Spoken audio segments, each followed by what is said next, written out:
Good morning, and welcome to a video on playable soldiers and how to make them worth using. My name is Pandan, and welcome to another design video where we're going to tackle one of the fandom's favorite classes and how often they aren't done really well, and how we can try and make them better. The soldier, I think, is super popular because it's so rare that the player gets to actually use them. They appear so often as enemies and classes that in our class that we often don't have access to. And so in the rare instances that we do, it's very exciting. And units like Nephenee are like fan favorites. And so as ROM hack creators, fan game creators, what have you, we all want to have our own playable soldiers. But I find oftentimes that because the base class is often so bad, everyone can struggle to really figure out, well, how do I best make the soldier work in the context of my game? What role can they fill? And how can I make them worth using to the player? So we're not going to be talking too much about my boys Lucas and Forsyth here because Gaiden and SOV, their take on soldiers is very different as like a tier 1 and 2 armor knights.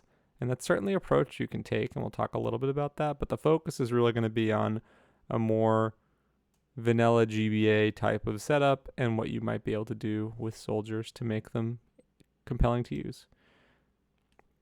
So let's talk about our learning objectives. By the end of this video, you should be able to understand what factors cause a soldier to perform either well or poorly in the context of their game. I think oftentimes people put in a soldier and they're like, I don't understand. Like, why is the soldier not a contender? Why is it not like one of the better options that I can use? We'll talk a little bit more about the soldier and how they stack up compared to other lance units and other infantry.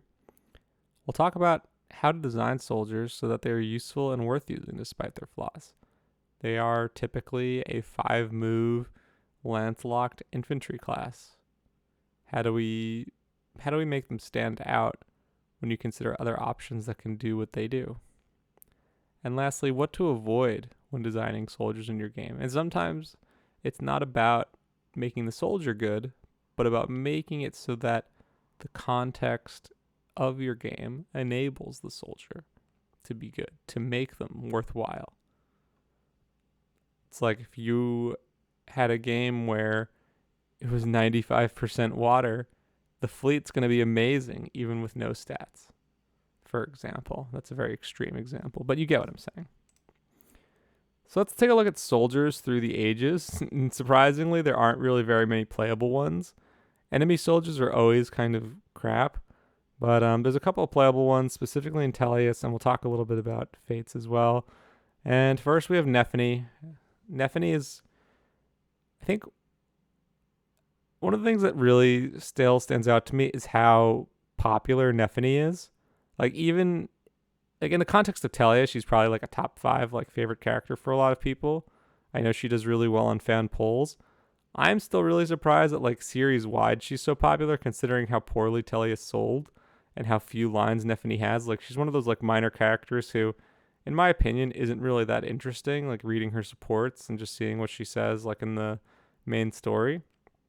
But what makes Nephenee really interesting is that she's the first playable soldier that many fans in the West got to experience. And you get her in chapter 10 in the prison escape chapter, and then she joins in probably one of my favorite chapters in Tellius, Blood Runs Red, the chapter with Makoya and the Black Knight coming out of the house. And Nephenee is usable, don't get me wrong, but she suffers a lot from having heavy competition and not being great out of the gate. Her base stats for the time that she joins are not spectacular. She'll certainly be one of the weaker units in your army at that point. And she may earn a deployment slot by virtue of there being plenty of deployments for the first chapter post prison escape. I actually skipped Nephenee the first couple of times I played, and I tried using her once, and I found that her strength was really struggling to grow at a consistent rate to make her able to do as much damage as some of my other lance users, some of my other mounts and things like that. And she just didn't really offer me a ton of combat prowess or battle utility. She starts with an E rank in lances. Innate Wrath is really nice, but it's pretty niche and not reliable. She does have room to grow as a level 7, but Nephenee, I think because Nephenee is so popular as a unit and a character, and the novelty of using a soldier, especially like, this is like 2000, what, like 2005 ish when Tellius FE9 came out. I think Nephenee was a lot of Western players' first experience with the soldier. And so when we go to create soldiers in our own game, I think we draw a lot from Nephenee. And while Nephenee does, like, in concept in FE9 have some interesting things, like she's, clearly more like the faster side of things for soldiers. She doesn't really have too much trouble doubling, especially in like the lower difficulties. I haven't tried maddening, so I can't say, but hard, I don't recall her struggling too much to double once you gave her a few levels. And so I think she kind of became like the proto soldier. And so when you go to design your hack, you're thinking soldier, I need to design something like Nephenee. And I think Nephenee's join time combined with her low level and strength kind of hinder her overall usefulness. Like there's never a point where Nephenee's going to be your best option unless you sink a ton of resources into her. Like you have Titania who uses lances, you have Oscar who also uses lances. Gottri's only a few chapters away, and I think you'd have to really, really feed Nephenee everything to get her close to where Gottri would probably be. And maybe while Nephenee would outclass him later on, Gottri's still going to have a big advantage in terms of strength and defense, probably lower speed, but still. She just faces a lot of competition. Marcia as well. Jill's coming soon. So we'll talk a little bit more about these different types of lance units and the roles that they fill. But Nephenee kind of comes at a point in the game where she doesn't have a lot of runway to get up to speed before other lance units who are easier to use come in, and also you have other lance units you've had before who will likely be stronger. And then we have Devdan in FE9. It's a pre-promote who joins in Chapter 16. And Devdan's a pretty decent filler.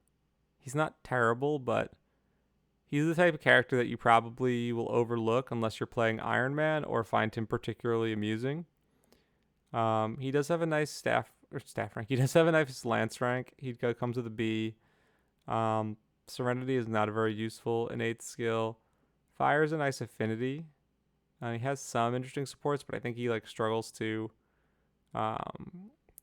win over those partners because they might have other partners they want. But I'm not an expert on Tellius support optimization. But Devdan's one of those characters who joins, I think, in my opinion, just a little too late and with bases just a little too low to be exciting to use. I think he's certainly usable and will be decent filler, and you can certainly add him to your team and have him go all the way to endgame. I think a trained Nephenee will certainly be better. If you look back, Nephenee only has 2 less speed. She's got 6 less strength and 5 less skill, but only 2 less speed than Devdan. And she's going to have, at that point, 5 chapters to grow, a promo. If she instantly promotes at chapter 10, she'll probably be faster. And I presume she would catch up, which I guess is also to Devdan's credit, is that you basically get a better Nephenee for free, a little bit sturdier, I would say, a little bit slower, kind of more of that balanced soldier archetype versus more of the speed soldier like Nephenee. But Devdan just doesn't really, besides using a lance, not really doing too much for you. He has decent con, I guess. I don't know. But I don't think Devdan's really doing that much for you in the context of FE9. By the time he joins, doesn't really offer you very much. He's going to have even steeper competition for deployment. I think unless you go out of your way to use him, not going to be a very compelling option. Maybe in 0% growths, his bases are more welcome, but you need to talk to an expert about that. Shifting gears to FE10, we got Aran I think Aran also. So what's interesting is that I think Aran was kind of the darling of FE10 when it first came out. People really liked Aran. The sort of like very generic-ish playable soldier type, which the fan base seems to love. I mean, I get it too. I mean, I boot up a Mario game and I'm like, oh, I get to play as a Koopa. I get to play as a Goomba. This is sick. And I think the playable soldier very much like scratches that itch for us longer time fans who have been like, I see this thing that isn't very good that I want to be able to use for myself because I've been beating them up for so long and now I want to play as one. And I think Aran really leans into that generic soldier archetype. I think it's also exacerbated by the fact that Radiant Dawn has no proper support. So the amount of time you see Aran talking is also very limited. And he's also just like what do you remember about Aran other than that he's like friends with Laura and you have to talk to him with her? I don't recall him really doing too much. But Aran's a bit of a different take on soldiers. He is certainly a little bit more bottom heavy than Nephenee. Like he's got more defense in general. He's more of like a strength and defense type of soldier. I've seen people compare him to an armor knight without the weaknesses, which is not a bad comparison. But my experience with Aran is that usable, but not really worth it. And again, I think Aran is kind of a victim of circumstance once more. He joins in chapter 3 of part 1. So he has plenty of part 1 to be used. I'd argue that he's probably one of the better units in the Dawn Brigade to invest into. And as I think about what I just said, maybe not. He's probably like middle of the pack. But I've used him before I actually used him on hard mode when I played hard mode because I didn't really know what I was doing. And he turned out okay. I mean, he was usable. He struggled to double a little bit towards the end, but he capped his strength and defense without much issue, I recall.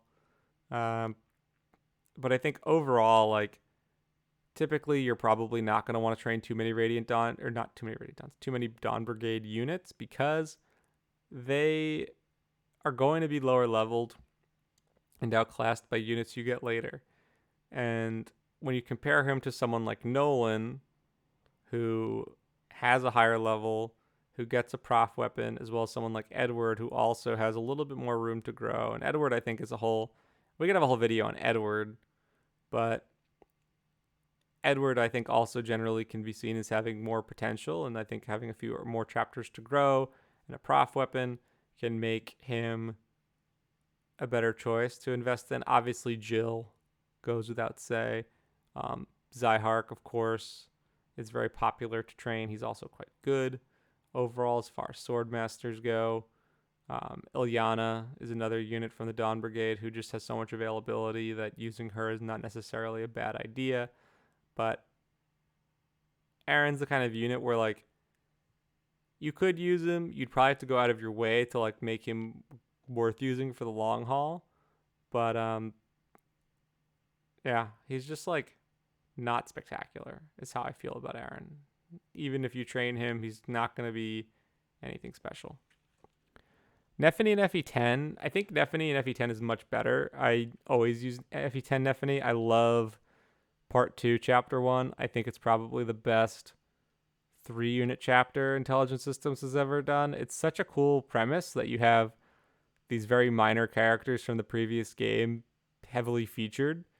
And I just like the general flow of that map. I find it really fun to play, even if it is, I would never design a map like that, but as a concept, I think it's really neat. And Nephenee in FE10, she benefits, I think, heavily here because she doesn't have a ton of competition. She has a few chapters where she's forced.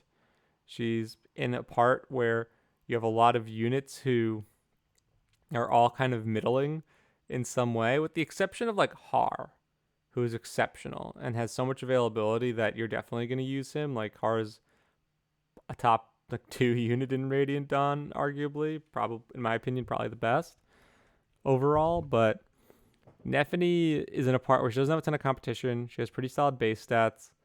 And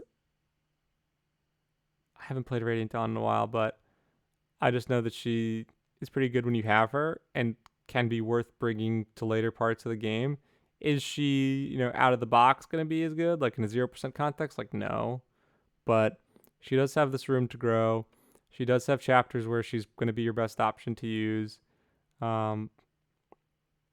So Radiant Dawn, I think, does Nephenee much better than previous. And I think a big part of this is her availability, which, we'll kind of talk a little bit about later. Danved as well. I don't know. I think Radiant Dawn did him service too. He also joins in part 2.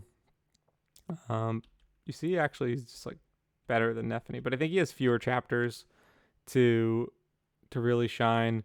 Nephenee will still probably outspeed him, but I like Danved in FE10.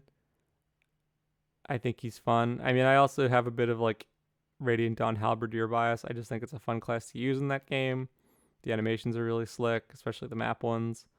Comes with Killer Lance, comes with an Iron Great Lance. He's just like, he's all around solid. He's not gonna like knock your socks off, but I think kind of similar to Nephenee, like he's good in a part where you don't have many other options and you don't really get punished for using him the same way you would in FE9, for example, where you have so many other units that you may want to be giving experience to. And so you can certainly get Danved some levels, maybe get him to tier 3 if you want before endgame. But I found that like even in the parts where like you're kind of forced to use him because of the structure of the game, he's not bad. And that's most important in my opinion. But like again, neither of these units are like, wow, best in class. And then we have Oboro from Fates. It's been a long time since I played Birthright, but I wanted to mention her. I recall using Oboro, and she was fine. I think Seal Defense on her is pretty nifty. If for things she doesn't kill, setting that up for others. But yeah, like I just remember Oboro being kind of good. Someone with more knowledge of Fates will need to fill us in, because I'm not qualified to speak on Fates. But let's talk about soldiers and ROM hacks. That's something I know. I can talk about this.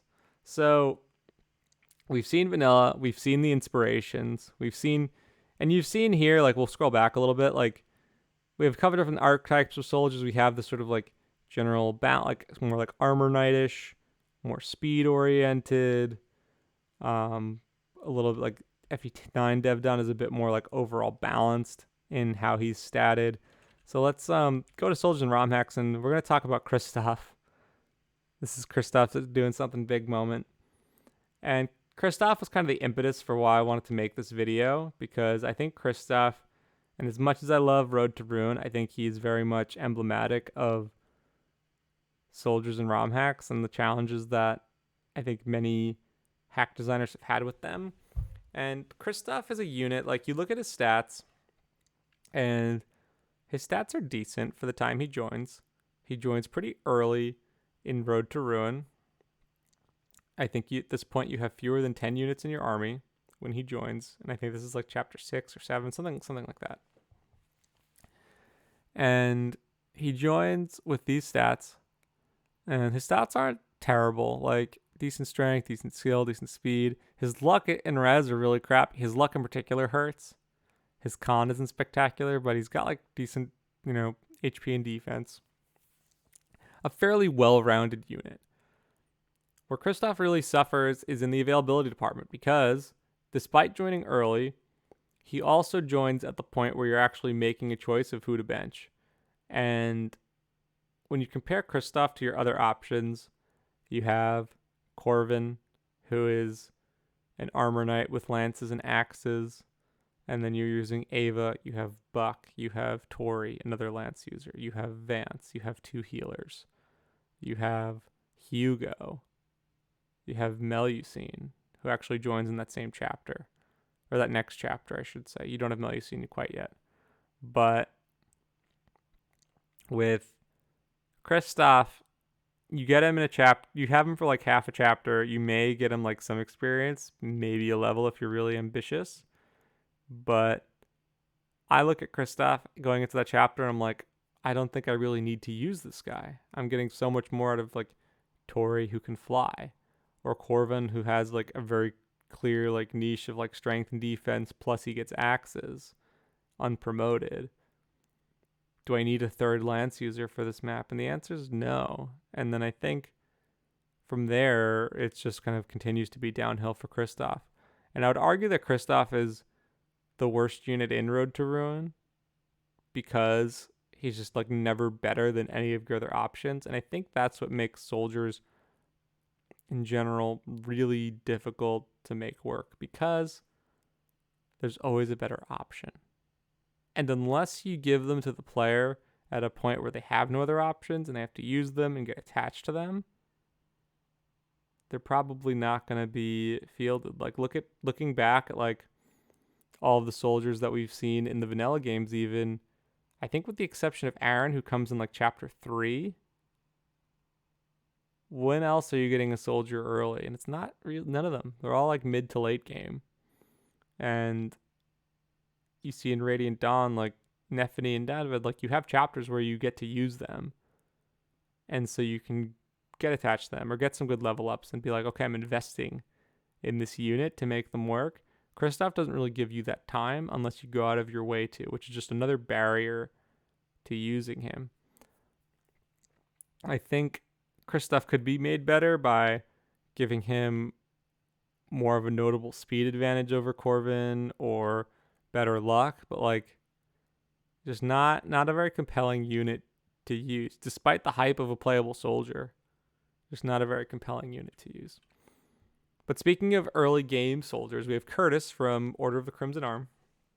And Kurtis, I was pretty stoked about Kurtis the first time I booted up Order of the Crimson Arm.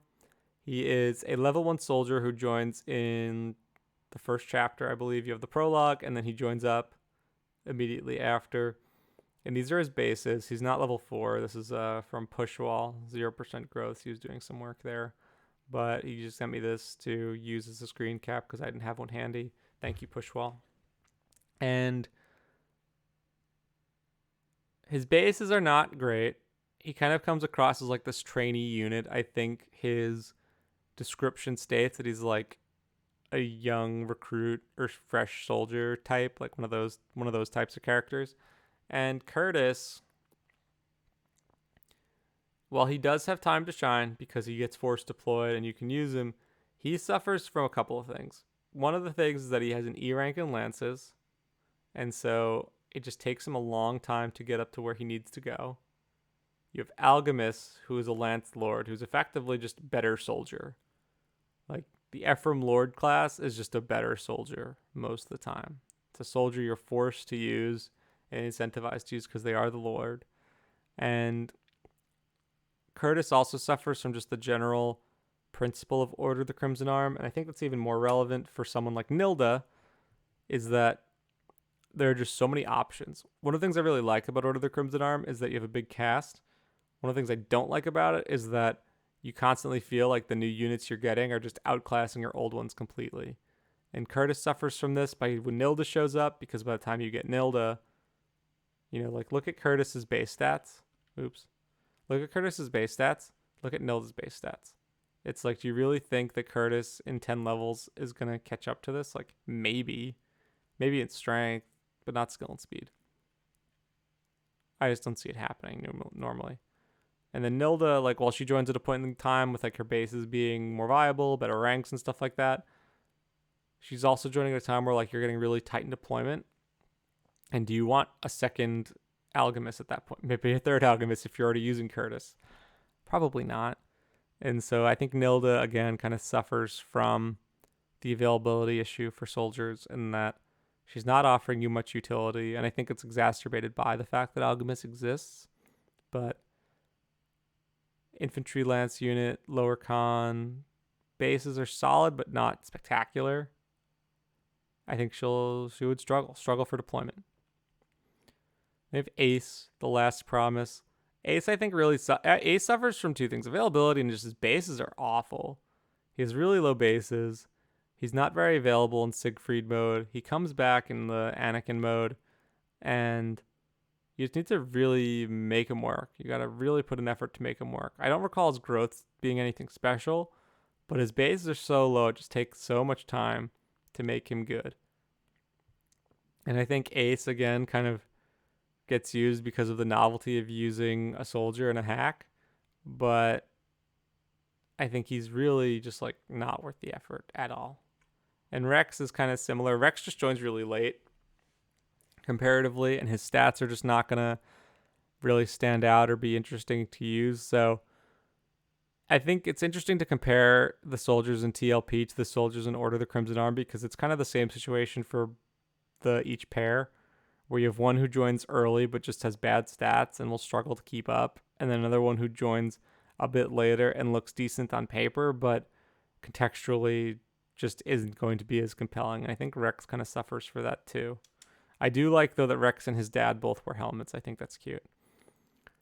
Then we have Seren, who, from Dream of Five, and while Dream of Five is not a quote-unquote complete ROM hack, it is 15 chapters and hasn't been worked on in a long time, so for all intents and purposes, it is complete. But Seren, in my opinion, is probably one of the better ROM hack soldiers, at least that of games that I've played. And I'm mostly looking at like older hacks that are a bit more, as you can tell, like older hacks that are either complete or are like done being updated, because I don't want to like make a video on something and then like the hack creator comes out and it's like, I made changes to this, and it's like, well, shit, like now everything I said is out the window. But Seren, what I like about Seren is that she joins in one of the routes in Dream of Five. She joins in the A route. She joins in like this kind of interesting interlude type chapter where you have 4 units. She comes with a killer lance. Her stats are pretty. She's kind of more like the Nephenee type with like the higher speed, but she's better balanced. I love her art for her stuff. Like, all aside, like Seren's probably one of my favorite mugs in Dream of Five. I just really like the way Astra and team designed her with the colors and the headpiece and just like her general expression. I think it just really suits the character and how she's written. But you get this unit and she makes a fun impression. Killer lance. It's like her and like you have 3 other units. And she's fast, she's doubling, she's critting. And Seren was totally a big inspiration for Zoya in Vision Quest, and that type of like faster soldier that comes with the killer lance. Like, I just thought that was fun. And I think that's a big part of like making them feel useful, right? Is like, do they make a good impression? And we'll talk a bit more about that. And then we have Jerome from Void's Blitzarre Adventure. And Jerome, I think, just he's a meme for sure. And I mean, his description even says, so you wanted a playable soldier? And I think most fans are like, yeah, I wanted a playable soldier. Give him to me. And there you have Jerome. And I know Jerome has like insane growth rates, but like, look at these bases. He's kind of a meme, but like, I remember watching Mecha's LP of it. And I know Jerome became very dominant with all the crazy skills he got. Is Jerome the best ROM hack soldier? I'll see what you think. So shifting gears, soldiers, why are they bad? Let's kind of sum this all up real quick. One is lances. Other classes just offer more utility in combat. In GBA, you have Pegasus Knights, Wyvern Knights, Armor Knights, Cavaliers. All of these classes have mounts. All of these classes have solid bases. All of them have utility outside of combat that soldiers don't really offer you most of the time. And soldier combat is usually not as impressive. Lances are heavy. You saw a lot of those units did not have high con. A steel lance in vanilla GBA weighs like 12 or 13. And most of these units are like losing 5 or more speed to a steel lance. That's insane. It's absolutely insane. Lances are super heavy, and soldiers usually don't have the stats to accommodate that. Because we kind of think of soldiers as like leaner, faster types of classes, and they're just wielding these very heavy weapons. Soldiers are also lance locked and also in promo, so their options are limited. And when you consider their other lance wielding peers, they're not going to have as many options in terms of versatility. So they're a very limited class. But then you might be saying, well, Dan, we like Myrmidons, and Myrmidons are sword locked, and they don't even get 1-2 range. How are soldiers worse? And I mean, Rutger, of course, it's such an outlier. But I want to talk about this real quick because I think it's interesting to show like combat versus mount utility. And you look at Rutger in hard mode versus Marcus and the 2 Cavs in FE6. And besides Roy, like these are going to be Rutger's main sortie competition. And just look how much better Rutger is at combat than these other ones. He's got way more skill, way more speed, even than Marcus. He's got the same strength as Marcus, same skill as Marcus. Way less luck, but that's okay. Less defense, not as strong, not as bulky, less res. So he has a pretty clear combat niche, and Rutger's really good as a boss killer in FE6 because of how busted thrones are, so his high skill is really welcome. And you kind of need a unit like Rutger to make killing these throne bosses a bit more palatable because he can actually hit them. And so even though like these 3 units on the right, yes, they offer more utility, they have more weapons, they, have questionably better bulk in some cases. I know Alan and Lance will probably have better bulk than Rutger, but Rutger will be quite dodgy. Marcus has better bulk still at that point by the time you get Rutger. But the fact that I'm even comparing an early game Myrmidon to my Jagans says a lot in terms of just how useful they are. And I think Rutger is a pretty good indicator of foot unit design relative to mounts and making them worthwhile, right? Like Rutger has so many stats, and the game really welcomes a unit that's as reliable in combat as Rutger because you have so many other units who are not. So in a game like FE6, that's tough, relatively speaking. The player units are not always really that great. Having someone with like that kind of skill and having access to high hit swords, really beneficial. And comparing like Myrmidon to Soldier, and this is from FE8, these are the base stats.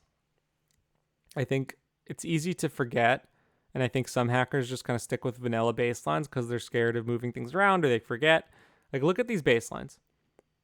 Look how insane Myrm bases are compared to Soldier. The only thing the Soldier beats them in is HP by 4 points.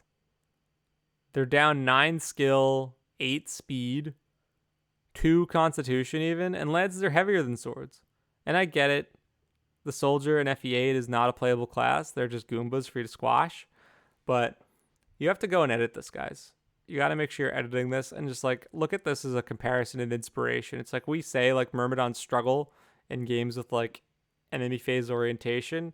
Like look at these base stats comparatively. It's like the Soldier has no chance. And that's going to be a big thing for Soldier is statting and making their stats worthwhile enough. So I think this is an interesting comparison. And like I looked at the Mercenary too, and it's pretty similar. Mercs are not that different from Myrms in terms of base stats in FE8.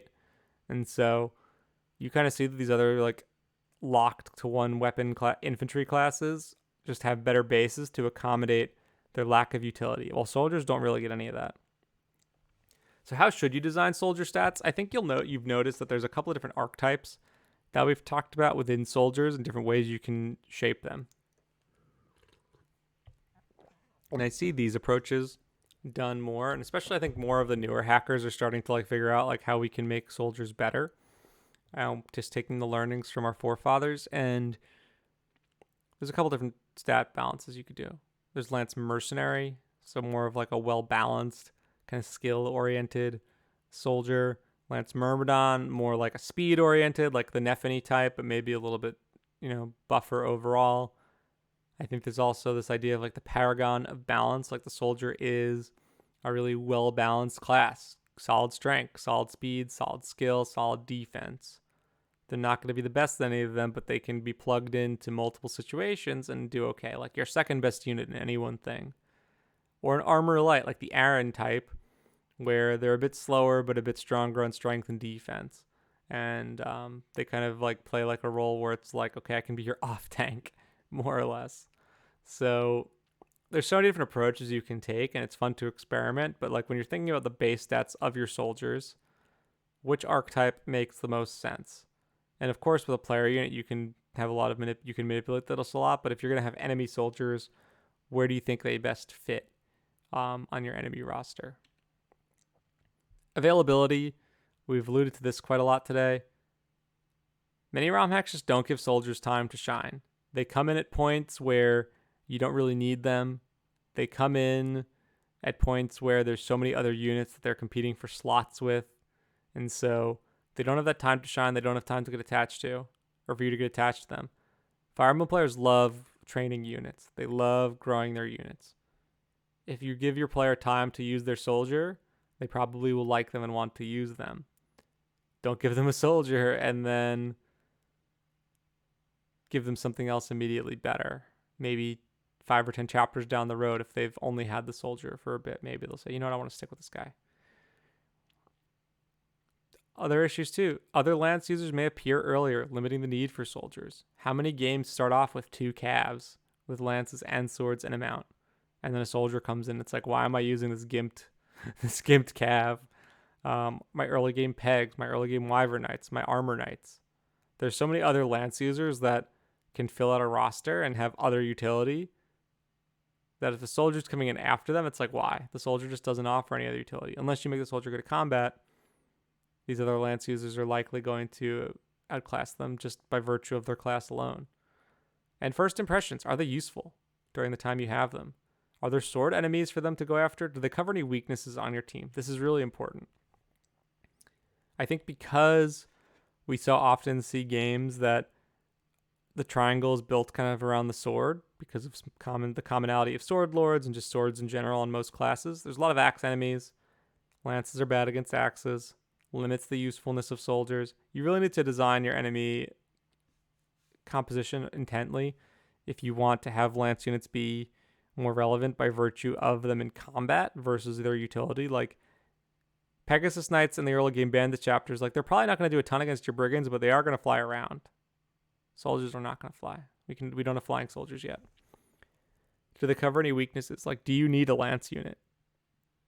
At that point, when you get a soldier, are they going to be useful in this particular niche of like wielding a lance and getting that weapon triangle? That's got to be important. So, oops, keeps hitting the wrong button. So, what can we do to make our soldiers worthwhile? Gameplay improvements. Here's just a couple ideas and things I would suggest checking out to try and make soldiers a bit better.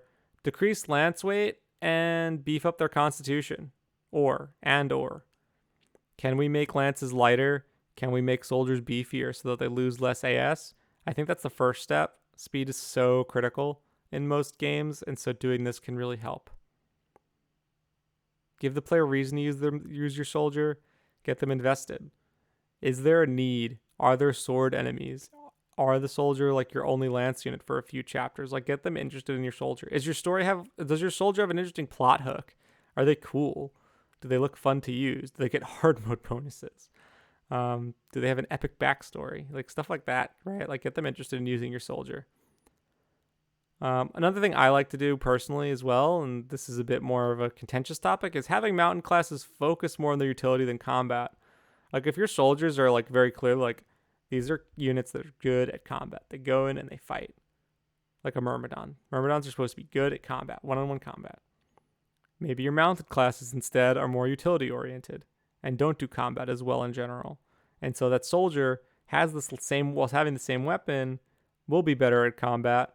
And then the mounted units can say, I'm going to go get villages. I'm going to go rescue drop. I'm going to go do these other things that are valuable to the player, but not in combat.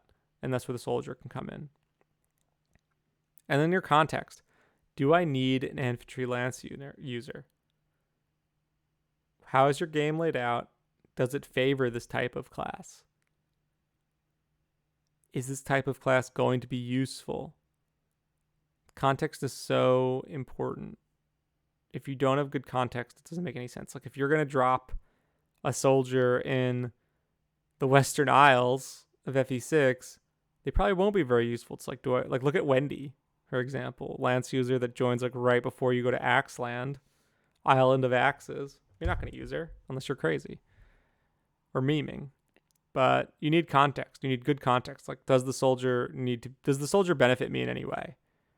Does the soldier solve problems that I'm facing right now? Consider that. So let's see. Some other things you can do just to soldiers in general. Better base stats. Got to do that. Look at the stats compared to Merm. Look at their stats compared to Merc. Use that as a starting point and adjust accordingly. I tend to like to give soldiers more like high skill, decent speed, decent strength, better defense. And And so they're more like a balanced and like skill-oriented class. I kind of like that lean to them, but it's all up to you. Soldiers, what I like about soldiers a lot is that they really are like such a blank slate. You can take them in so many different directions. Give them better availability and a unique niche. I've talked about this a lot.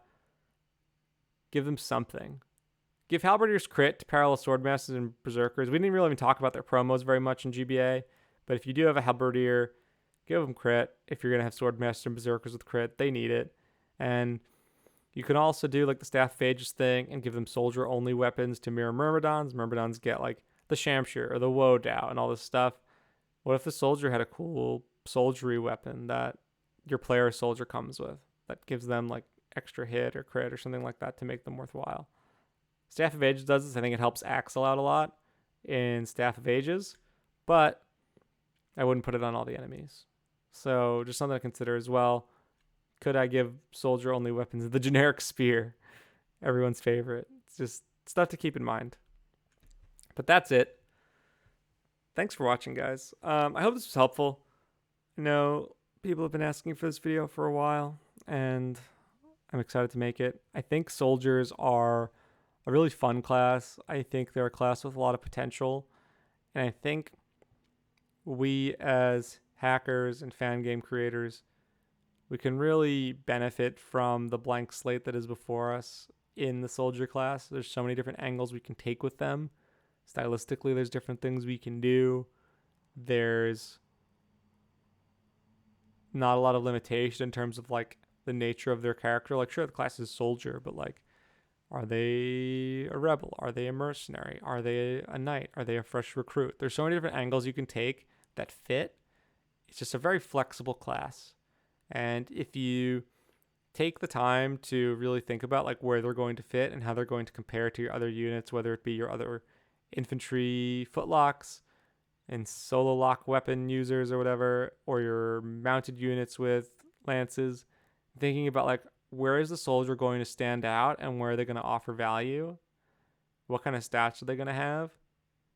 And that's going to help you make soldiers better overall. So I hope this was helpful. My name has been Pandan, and I appreciate you watching this video. Take care and be safe. Until next time. See ya.